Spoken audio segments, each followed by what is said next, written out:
Starting में पूछे theory जो काम का है, जैसे कॉस्ट का मीनिंग वो उतना काम का नहीं है एमसीक्यू में, लेकिन यहाँ से कुछ काम का इंपॉर्टेंस ऑफ कॉस्ट, ये सॉरी क्या बोलते हैं, यहाँ पे नीचे आओ, यहाँ से क्लासिफिकेशन ऑफ कॉस्ट, ये देखो बहुत बढ़िया किया है कि एक ही जगह समरी करके दे दिया है। क्लासिफिकेशन ऑफ कॉस्ट में क्या है, अगर आप नेचर ऑफ एलिमेंट वाइज बात करो तो मटेरियल, लेबर एंड एक्सपेंसेस है। अगर आप काम के हिसाब से बात करो तो मैन्युफैक्चरिंग, कमर्शियल कॉस्ट। अगर आप ट्रेसेबिलिटी यानी खोज पाओ, लिंक कर पाओ प्रोडक्शन से, उसका अगर बात करो तो डायरेक्ट कॉस्ट, इनडायरेक्ट कॉस्ट। अगर आप एक्टिविटी वाइज या वॉल्यूम वाइज बात करो तो fix cost, variable cost, semi variable cost. अगर आप कंट्रोलेबिलिटी के हिसाब से बात करो तो कंट्रोलेबल, अनकंट्रोलेबल। आप नॉर्मलिटी के हिसाब से बात करो तो नॉर्मल कॉस्ट, एबनॉर्मल कॉस्ट। और अगर आप अकाउंट्स के पीरियड के हिसाब से रिलेशन का बात करो तो capital cost, revenue cost. Time wise बात करो तो historical cost, pre determined cost. Planning wise करो तो बजट और स्टैंडर्ड कॉस्ट। प्रोडक्ट के हिसाब से एसोसिएट करके करो तो प्रोडक्ट कॉस्ट या पीरियड कॉस्ट। अगर आप मैनेजमेंट डिसीजन वाइज बात करो तो managerial, marginal cost, out of pocket cost, sunk cost, difference cost, opportunity cost, imputed cost, replacement cost. तो ये आपको बहुत बढ़िया जगह पे एक ही जगह सब समरी करके दे दिया है, तो इसको 2 बार रीड कर लेना। ये पीडीएफ ग्रुप में दे चुका है, वीडियो में भी जाहिर है, इसको 2 बार रीड कर लेना, कौन सा हेड में क्या आता है। एमसीक्यू में पूछने का बहुत अच्छा स्कोप है। फिर बोला टाइप्स ऑफ कॉस्टिंग कितना टाइप का होता है, तो कॉस्ट था, ये आ गया कॉस्टिंग। तो पहले बोला यूनिफॉर्म कॉस्टिंग। यूनिफॉर्म कॉस्टिंग क्या होता है, कॉमन कंट्रोल, एक ही वे में सब में डिवाइड करना। It is the same costing principle for several undertakings. Uniform costing किसको, यूनिफॉर्म मतलब, यूनिफॉर्म वर्ड का मतलब क्या होता है, एक जैसा, एक जैसा। तो एक जैसा कॉस्टिंग जब अलग अलग अंडरटेकिंग के लिए फॉलो किया जाए उसको बोलते हैं यूनिफॉर्म कॉस्टिंग। मार्जिनल कॉस्टिंग मतलब जो फिक्स और वेरिएबल का डिफरेंशिएट कर सके वो है मार्जिनल कॉस्टिंग। जो वॉल्यूम के हिसाब से बढ़ता जाए या चेंज होता जाए उसको बोलते हैं मार्जिनल कॉस्टिंग। स्टैंडर्ड कॉस्टिंग जो तुम स्टार्टिंग में अपने प्री अरेंज टारगेट सेट करते हो, प्री अरेंज जो तुम टारगेट सेट करते हो उसको बोलते हैं स्टैंडर्ड कॉस्टिंग। हिस्टोरिकल कॉस्टिंग मतलब जो इनकर्ड हो चुका पास्ट, जो जनरली एसेट्स के लिए यूज होता है। डायरेक्ट कॉस्टिंग जो आउटपुट के साथ डायरेक्टली कनेक्टेड किया जा सके, आउटपुट बढ़ेगा तो कॉस्ट बढ़ेगा, पर पीस कितना लग रहा है वो अलग से समझा जा सके। तो बहुत सारे वेरिएबल और फिक्स कॉस्ट ऐसे होते हैं जो ऑपरेशन से डायरेक्ट रिलेटेबल है, डायरेक्टली कनेक्टेड है, वो हो गया डायरेक्ट कॉस्टिंग। वैसे ही एब्जॉर्प्शन कॉस्टिंग जो तुम स्टार्टिंग में कॉस्ट चार्ज करते हो, प्रोडक्शन स्टार्ट होने के पहले जो तुम अंदाजा लगाते हो कि कौन सा खर्चा कितना लग सकता है और उसी हिसाब से कस्टमर से पैसा वसूल करते हो, उसको बोलते हैं एब्जॉर्प्शन कॉस्टिंग। फिर अपने थ्योरेटिकल टॉपिक पढ़े थे मेथड ऑफ कॉस्टिंग। तो कितना मेथड ऑफ कॉस्टिंग का, जॉब, बैच, प्रोसेस, ऑपरेटिंग और कॉन्ट्रैक्ट। तुम्हारे सिलेबस में 5 मेथड्स ऑफ कॉस्टिंग है। जॉब कॉस्टिंग मतलब एक पर्टिकुलर काम के लिए। बैच कॉस्टिंग मतलब एक साथ अगर बहुत सारा पीस प्रोड्यूस होकर निकल रहा है, एक बैच में कितना प्रोडक्ट बन के निकला उसका कितना कॉस्ट लगा। प्रोसेस कॉस्टिंग जो अलग अलग स्टेजेस पे लगता है। ऑपरेटिंग कॉस्टिंग जो सर्विस कॉस्टिंग जिसको बोलते हो, जो होटल वाले डिसाइड करते हैं, बस वाले डिसाइड करते हैं वो। और कॉन्ट्रैक्ट कॉस्टिंग जो कंस्ट्रक्शन के लिए होता है। तो उसी के हिसाब से तुमको यहाँ पे देखो आइटम का लिस्ट दिया है और तुमको बोला है गेस करो कौन से इंडस्ट्री में कौन सा कॉस्टिंग का मेथड फॉलो होता है। ये आपने पहले भी किए हैं आपके बुक से, सेम डिट्टो ही है, लेकिन उसको एक जगह समरी कर दिया बस।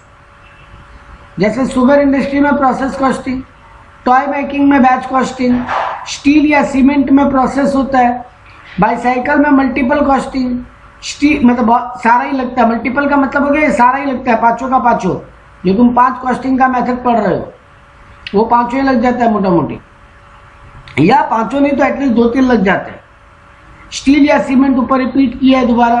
एयरक्राफ्ट में मल्टीपल कॉस्टिंग, प्रिंटिंग में जॉब कॉस्टिंग, हॉस्पिटल में सर्विस कॉस्टिंग, फार्मास्यूटिकल में प्रोसेस, ब्रेवरीज यानी जो लिक्विड आइटम बनते हैं खाने पीने के वो हो गया single unit output costing, canteen operating costing, house building contract costing, road में ऑपरेटिंग, रेडीमेड गारमेंट में बैच, सॉफ्ट ड्रिंक्स में प्रोसेस कॉस्टिंग, कोल वगैरह में single unit output costing, oil refining में प्रोसेस, ब्रिक्स वगैरह बनाने में सिंगल यूनिट, इंटीरियर डेकोरेशन में जॉब कॉस्टिंग, कॉलेज वगैरह में ऑपरेटिंग या सर्विस कॉस्टिंग, एडवर्टीजमेंट में जॉब कॉस्टिंग, सोप इंडस्ट्री में प्रोसेस कॉस्टिंग, इलेक्ट्रिसिटी सप्लाई में ऑपरेटिंग कॉस्टिंग, फाउंड्रीज वगैरह में जॉब कॉस्टिंग, वीडियो ऑडियो जहाँ बनता है मल्टीपल कॉस्टिंग, और असेंबलिंग का काम जहाँ पे होता है ऑपरेटिंग कॉस्टिंग।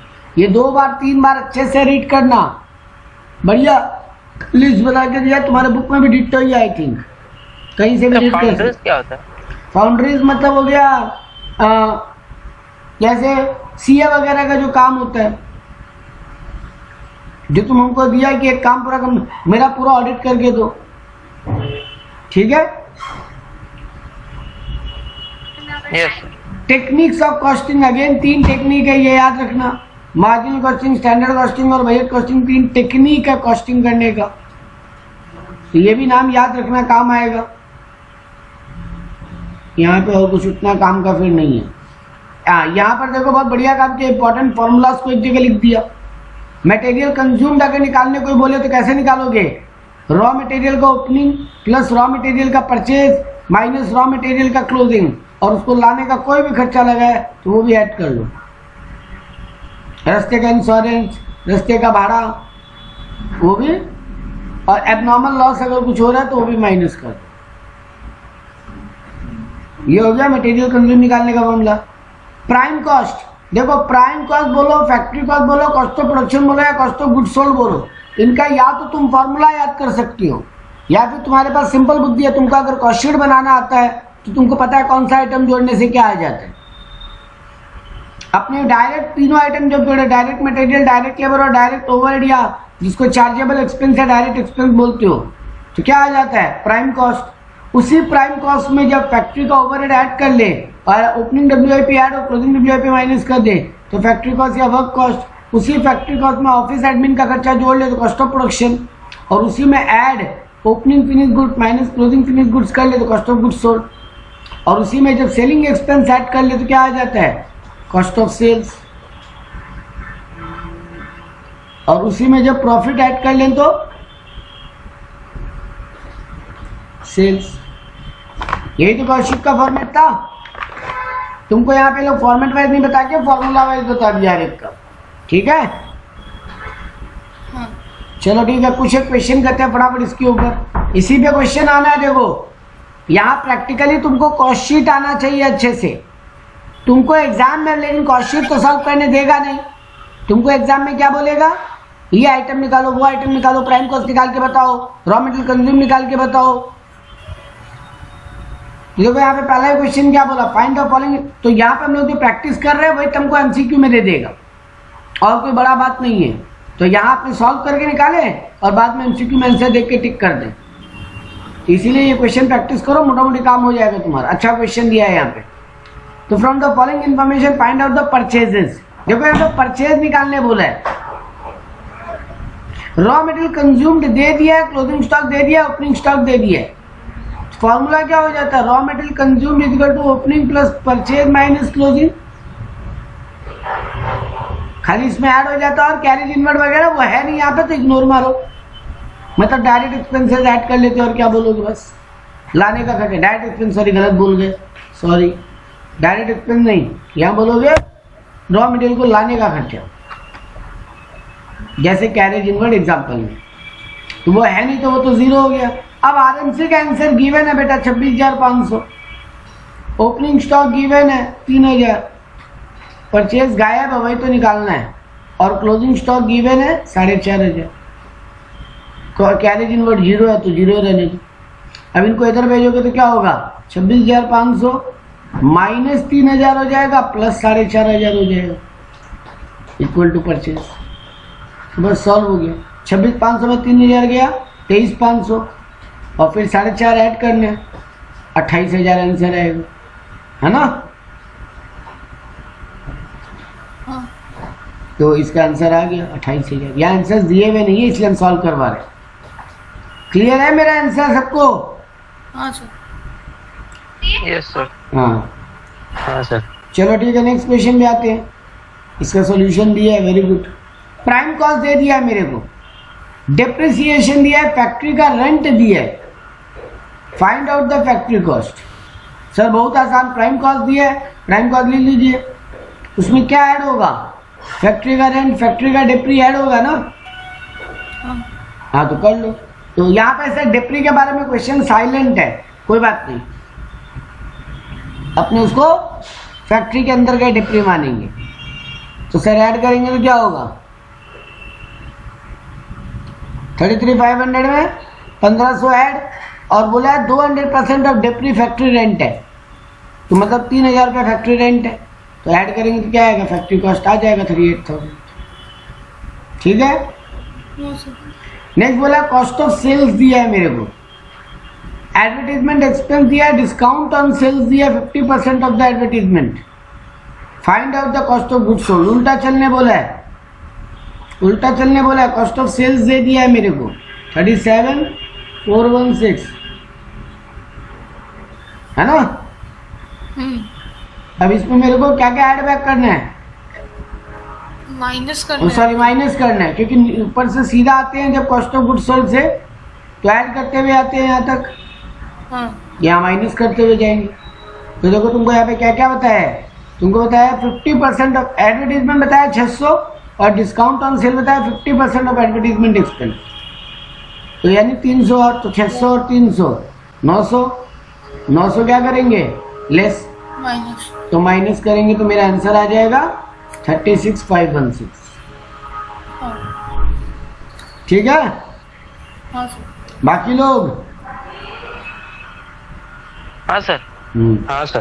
Factory, sir. मेरे को फैक्ट्री कॉस्ट दिया है, फैक्ट्री कॉस्ट बोल रहा ऑफिस और एडमिन का ओवरहेड निकाल के बताओ, which is sorry find office and admin which is 7.315% of factory cost. तो 3,95,000 मेरा फैक्ट्री कॉस्ट है, उसका 7.315 मेरा ऑफिस एडमिन ओवरहेड है, सीधा सीधी कैलकुलेट कर लो परसेंटेज, 28,894.25। ठीक है। ये नॉर्मल क्वेश्चन था सर, फालतू क्वेश्चन था, इस लेवल का नहीं देगा हम लोग को, उल्टा भले ही दे देता, यहाँ पे तुमको रिवर्स गाड़ी जाने का मौका भले ही दे देता, कि तुमको बता देता तुम्हारा कॉस्ट ऑफ गुड्स सोल्ड इतना है या कॉस्ट ऑफ प्रोडक्शन इतना है, अब बोलता 7.315। हाँ ये लो, ये वाला क्वेश्चन करो तो जरा, मेरे को यहाँ पे बता देता कॉस्ट ऑफ प्रोडक्शन मेरा कितना है, मेरे को बोलता मेरा एडमिन। अब हम कैसे करते हैं, फैक्ट्री कॉस्ट में ऑफिस ओवरहेड ऐड कर ले तो मेरा कॉस्ट ऑफ प्रोडक्शन आ जाता,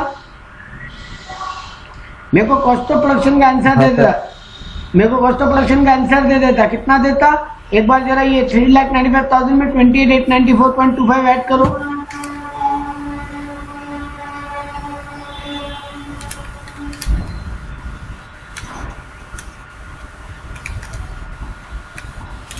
$4,23,894।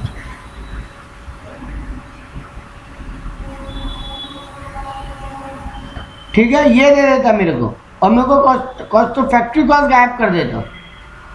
अब मेरे को लेकिन परसेंटेज जो दिया ना ये 7.315, ये फैक्ट्री कॉस्ट पे बोलता मेरा ऑफिस ओवरहेड जो है वो 7.315 ऑन फैक्ट्री कॉस्ट है। अब कैसे सॉल्व करते हो, बोलो,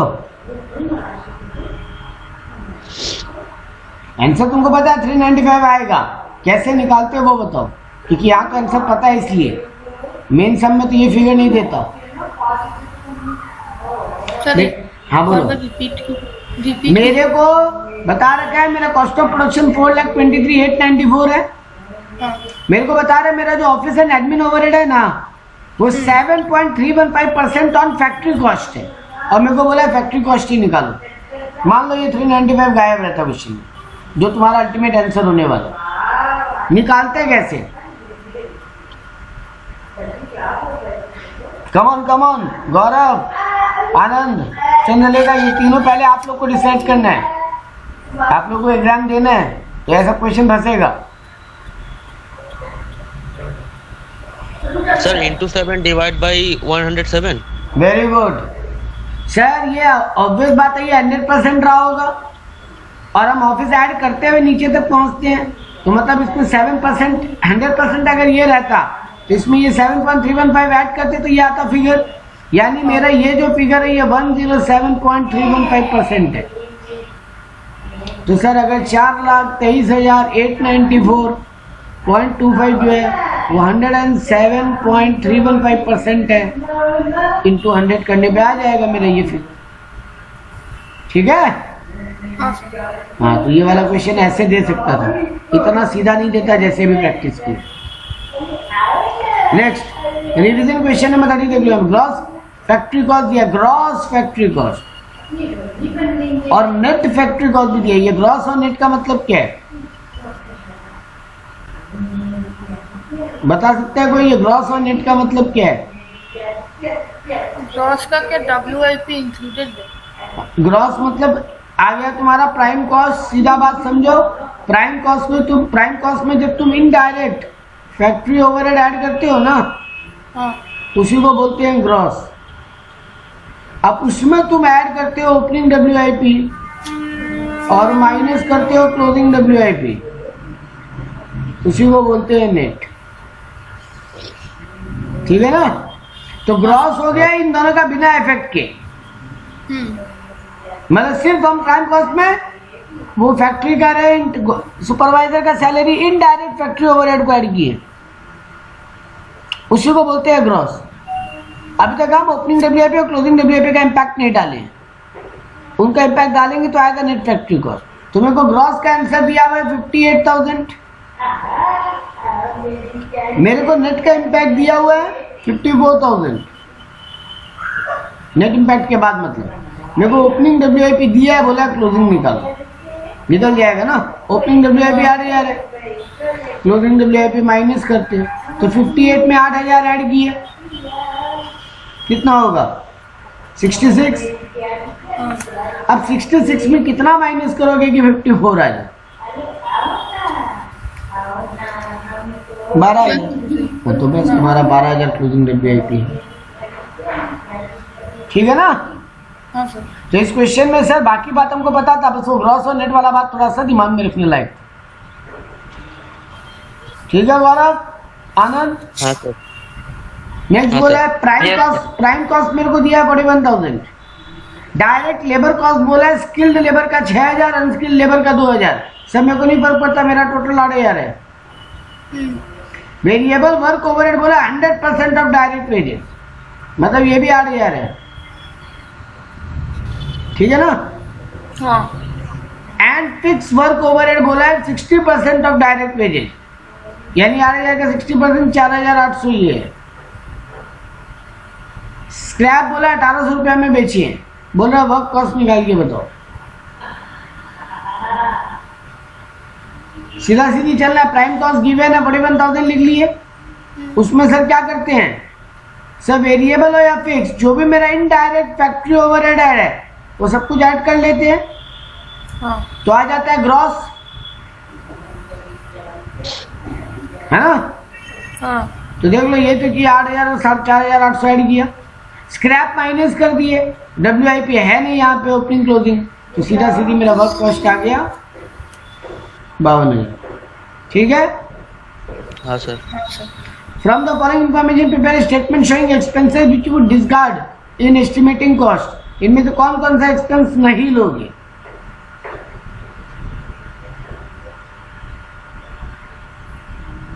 rent, rates and insurance of office लोगे ना? हाँ सर। बैड डेप्ट और डिस्काउंट अलाउड? बैड डेप्ट नहीं है। बैड डेप्ट भी नहीं आएगा, डिस्काउंट अलाउड भी नहीं आएगा, हाँ नहीं। बैंक चार्जेस भी नहीं आएगा, आएगा बैंक चार्जेस आएगा नहीं। बैंक चार्ज क्यों नहीं आएगा?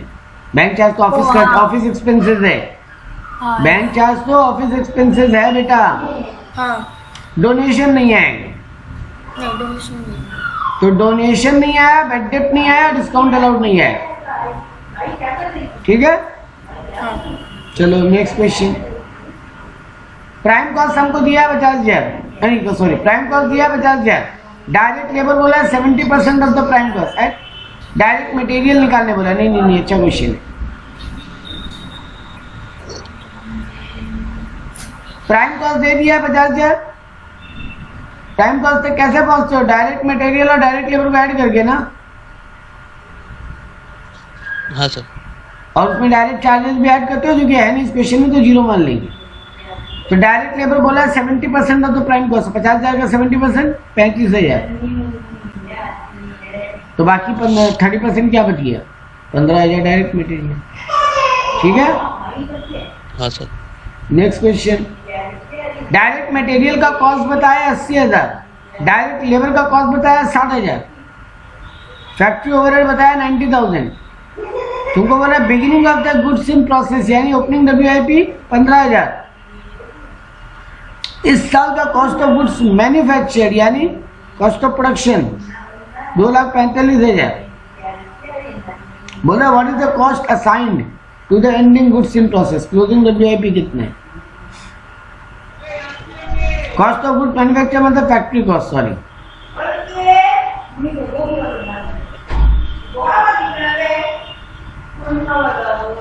बोलो।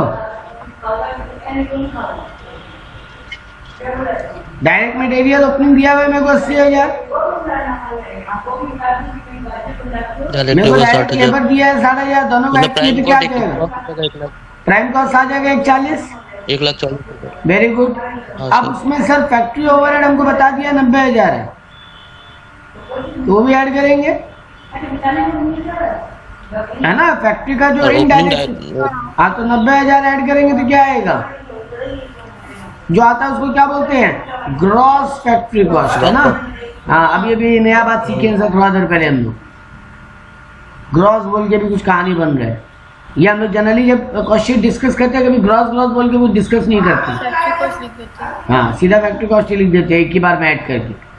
बट ठीक है सर, यहाँ पे ओपनिंग WIP होगा ऐड और क्लोजिंग WIP होगा लेस, तो आपका आ जाएगा फैक्ट्री कॉस्ट, जो कि 2,45,000 गिवन है। तो सर ठीक है ना, मेरा ग्रॉस फैक्ट्री कॉस्ट कितना आ रहा है? 2.5 लाख? नहीं 2,30,000, 2,30,000। और ओपनिंग WIP मेरे को गिवन है 15,000। तो सर ठीक है, ये इसको जोड़े तो 245 आता है। क्लोजिंग WIP 0 होना पड़ेगा आपको, क्योंकि आंसर भी आपका 245 ही है ना? देखो कितना मजेदार क्वेश्चन था। एग्जाम में अगर MCQ में कोई 0 ऑप्शन देता, उसको लगता 0 कैसे आ सकता है, कुछ तो फिगर आते, और वो ढूंढना चालू करता कुछ और फिगर होगा। ठीक है गौरव, ये अच्छा क्वेश्चन था। गिवन द आपको दिया है, ये क्या दिए? फिगर ही गए।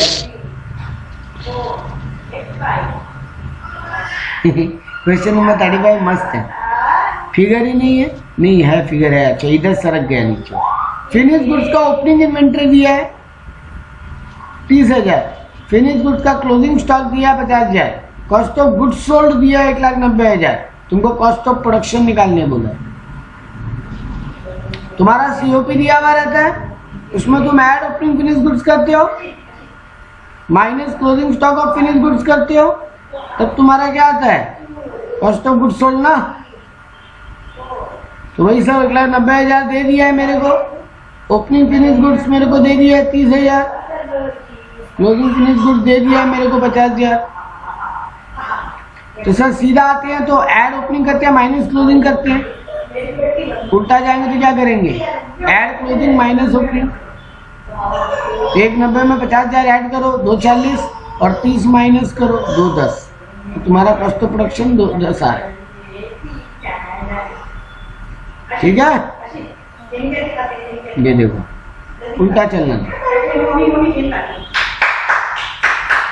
जब हमें बोला प्रिपेयर स्टेटमेंट ऑफ कॉस्ट, यहाँ स्टेटमेंट ऑफ कॉस्ट बनाने बोल दिया। एग्जाम में ये नहीं बोलेगा कभी तुमको एग्जाम में कोई एक फिगर निकालने बोलेगा। ठीक बात?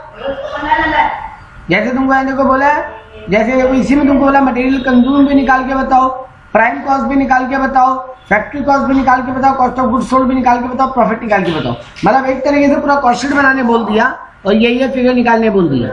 अब एग्जाम में हो सकता है इनमें से कोई 2 निकालने बोल दे, 1 निकालने बोल दे, लेकिन अगर तुमसे अल्टीमेटली हम सेल्स ही मांग लिया तो तुमको तो सारा ही करना पड़ेगा।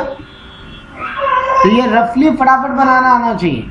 सर कुछ नहीं, opening raw material, closing raw material दिया है, ओपनिंग WIP, क्लोजिंग WIP दिया है, opening finish goods, closing finish goods दे दिए, परचेज ऑफ मटेरियल दिया है, wages paid, factory overhead, admin overhead, selling overhead सब तो दे दिया है sir.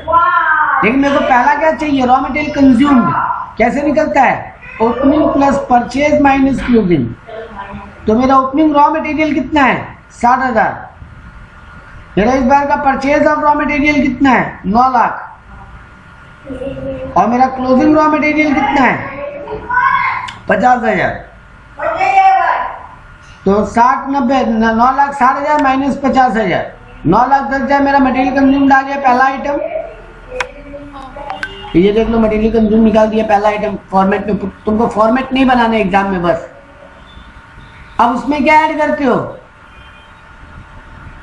Sir, direct wages and direct overhead, तब प्राइम कॉस्ट आता है। यहाँ पे डायरेक्ट ओवरहेड दिया नहीं है तो खाली डायरेक्ट वेजेस ऐड कर लेंगे। तो मेरा आ गया प्राइम कॉस्ट 14,10,000। उसमें ऐड करते हैं सर फैक्ट्री ओवरहेड, फिर ऐड करते हैं ओपनिंग WIP माइनस करते हैं closing WIP। Factory overhead given है 2 लाख, तो सर वो पुट कर लिए 2 लाख, ऐड कर लिए ओपनिंग WIP, क्लोजिंग माइनस करना है तो ये रहा ओपनिंग WIP 24,000 है, क्लोजिंग WIP 30,800 है। तो sir add opening less closing, तो मेरा क्या आ जाएगा फैक्ट्री कॉस्ट।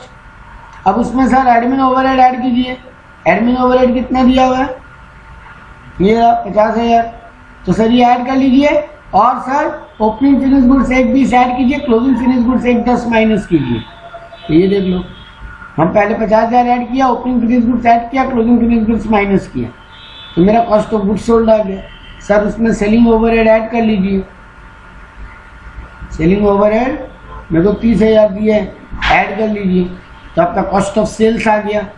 30,000 ऐड किए तो 16,94,000 कॉस्ट ऑफ सेल्स आ गया। सेल दिया हुआ 20 लाख, तो प्रॉफिट निकल रहा है। अब एग्जाम में अगर बोल देता प्रॉफिट निकालो तो सर रफली तो ये पूरा बनाना पड़ता है, ठीक है। गौरव, आनंद, हाँ सर। ये वाला सम थोड़ा अच्छा सम्स है। Mister Gopal Pandit the following data related to manufacturing of standard product during the month of April 2022। तुमको रॉ मटेरियल कंज्यूम्ड दे दिया 15,000, सर सीधा सीधी पुट कर दीजिए। डायरेक्ट लेबर दे दिया 9,000, सीधा सीधी पुट कर दीजिए। क्या आ जाएगा प्राइम कॉस्ट। हाँ यहाँ देखो तुमको इनडायरेक्ट फैक्ट्री ओवरहेड सीधा सीधी नहीं दिया, तुमको बोल रहा है तुम्हारा मशीन 900 घंटा काम करता है और तुम्हारा मशीन आवर रेट 1 घंटे का 5 रुपये है। मशीन चलने का 1 घंटे का 5 रुपया खर्चा आता है, 900 घंटा मशीन चलता है, तो 900 × 5 करेंगे तो मेरा फैक्ट्री एक्सपेंसेस आ जाएगा, फैक्ट्री ओवरहेड, उसको ऐड कर लेंगे, आ गया वर्क कॉस्ट। अब एडमिन ओवरहेड भी डायरेक्ट फिगर नहीं दिया है, बोला 20% ऑफ द वर्क कॉस्ट है, तो अभी तो वर्क कॉस्ट निकालो 28,500, उसका 20% निकाल के ऐड कर लो। सेलिंग ओवरहेड बोला है तुमको,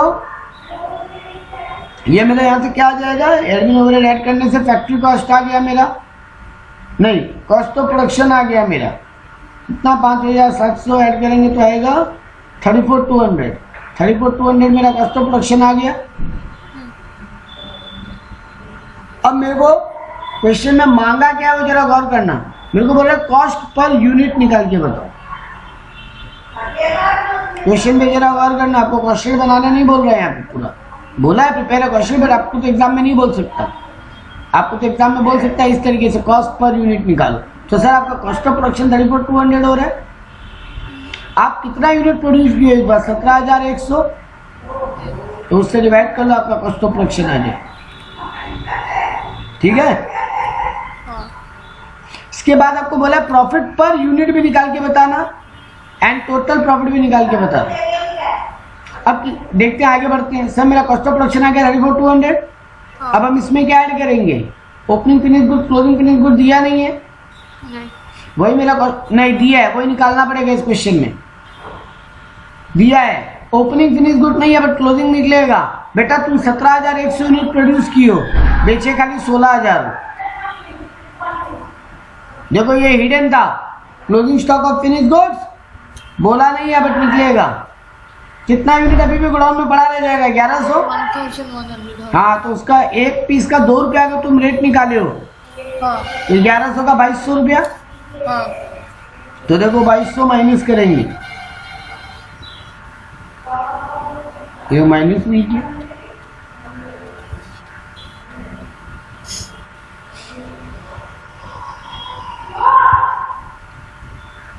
हाँ ठीक है, एक ही तो बात है। 34,200 लिखे है, मैं 32,000 लिख दिया। नालायक लोग, शो तो करना चाहिए। Less closing stock of finish goods, 2200 minus करेंगे तो कितना आएगा? 34,200 में से 2200 जाएगा तो 32,000 ही तो आएगा। हाँ ये आ गया। अब सेलिंग ओवरहेड देखो क्या बोला क्वेश्चन में, बोल रहा है सेलिंग ओवरहेड तुम्हारा है 50 पैसा पर यूनिट। अब यही ब्लेंडर होने का उम्मीद है, अच्छे से सुन लेना। बहुत लोगों का दिमाग चलता है और जो 17,100 यूनिट बनाया उसी से मल्टीप्लाई कर देगा, और यही ब्लंडर होगा। सेलिंग ओवरहेड सेल पे लगता है, सेल यूनिट पे, जबकि cost of production unit produce के हिसाब से निकलता है। तो 34,200 को तो डिवाइडेड बाय 17,100 की कितना यूनिट प्रोड्यूस हुआ है, लेकिन जब सेलिंग ओवरहेड निकालोगे तो 16,000 इंटू 50 पैसा करना। जितना यूनिट बेची है उसी पे सेल का खर्चा लग सकता है खाली, जो यूनिट बिका ही नहीं उस पे सेलिंग खर्चा कैसे लगेगा? ठीक बात। मेरा बात समझ में आया? आनंद, गौरव, आकाश, सोमोजीत, चंद्रलेखा। हाँ सर। हाँ सर। तो सर ये आपका 8,000 आएगा खाली। तो कॉस्ट ऑफ सेल्स आपका 40,000 आ गया, 32,000 में 8,000 ऐड किए तो। अब आपको बोला आप बेचे हो 16,000 इंटू 4 करके, तो आपका सेलिंग वैल्यू आ रहा है 64,000, यानी आपका 24,000 का प्रॉफिट है। अब आपसे सेकंड क्वेश्चन पूछा था प्रॉफिट निकाल के बताओ, तो आप निकाल दिए 24,000। आपसे सेकंड क्वेश्चन पूछा था प्रॉफिट पर यूनिट भी निकाल के बताओ, तो 64,000 को 16,000 से डिवाइड करना, 24,000 को 16,000 से डिवाइड करना, क्योंकि तुम्हारा 24,000 टोटल प्रॉफिट है और बेचे केवल 16,000 हो। तो देखो प्रॉफिट, कॉस्ट ऑफ सेल्स, ये सब सेलिंग यूनिट पे निकलता है, जबकि कॉस्ट ऑफ प्रोडक्शन तक यूनिट प्रोड्यूस पे निकलता है। ठीक है? हाँ सर। और भी कुछ एमसीक्यू दी है। A technique and process of ascertaining the cost is known as, cost calculate करने के टेक्निक को क्या बोलते हैं? Costing. Costing. Very good, accounting. Costing. ठीक है? हाँ The branch of accounting deals with the classification, recording and allocation and summarizing including current and prospective cost is known as, cost accounting. ये हुआ cost accounting. Which of the following is not a function of cost accountancy?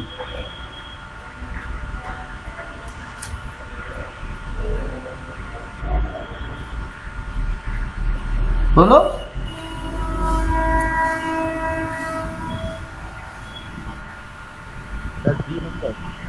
C number, cost analysis cost accounting का काम नहीं है, वो cost management का काम है।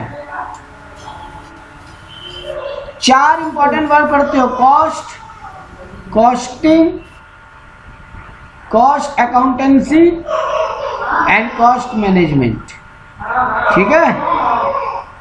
कॉस्ट वर्ड का तो मतलब पता है जो खर्चा लगा, कॉस्टिंग मतलब वो खर्चे को कैलकुलेट करना, कॉस्ट अकाउंटिंग ये ऊपर जो डेफिनेशन पढ़े थे बेटा, क्या क्या करते हो कॉस्ट अकाउंटिंग के अंदर? देखो, classification, recording, allocation and summarising and reporting of current and prospective cost. Summary बनाना, क्लासिफाई करना, रिकॉर्ड करना, एलोकेट करना, ये काम कॉस्ट अकाउंटिंग का है। लेकिन इसके ऊपर का काम एनालाइजिंग कौन करता है? कॉस्ट मैनेजमेंट वाले। इसीलिए तुम्हारे इंस्टीट्यूट का नाम ICWAI से ICMAI कर दिया गया। पहले था cost and work accounting, but ये लोग ये समझा कि हमारा काम सिर्फ बनाना नहीं है, हमारा काम एनालाइज करना भी है, इसीलिए अपना नाम भी लोग क्या कर लिया, कॉस्ट मैनेजमेंट। बात क्लियर है? हाँ sir. Which of the following CS is related to pollution control? ये अगेन CS का नाम से देख के याद करना पड़ेगा। उस दिन आई थिंक गौरव बताया भी था इसका आंसर।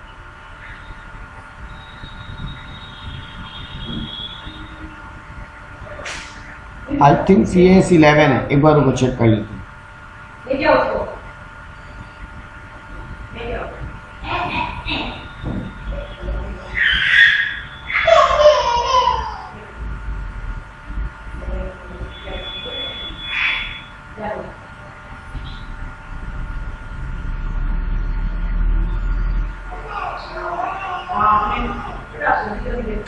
14 पॉल्यूशन के लिए CS 14, ठीक है।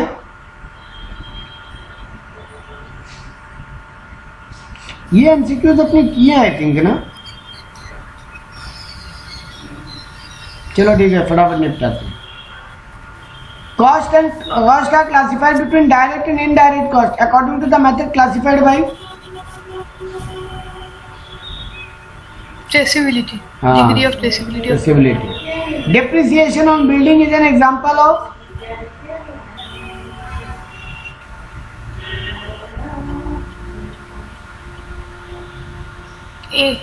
A. Committed cost. When the volume of output is increased, then the per unit fixed cost will, अगर हम अपना आउटपुट बढ़ाएं तो मेरा पर यूनिट फिक्स कॉस्ट जो है वो कम होने जाएगा, decreasing in the reverse proportion of the output. Which of the following costing method is suitable for toy making industry? Batch. Batch costing. Which of the following is not a technique of costing?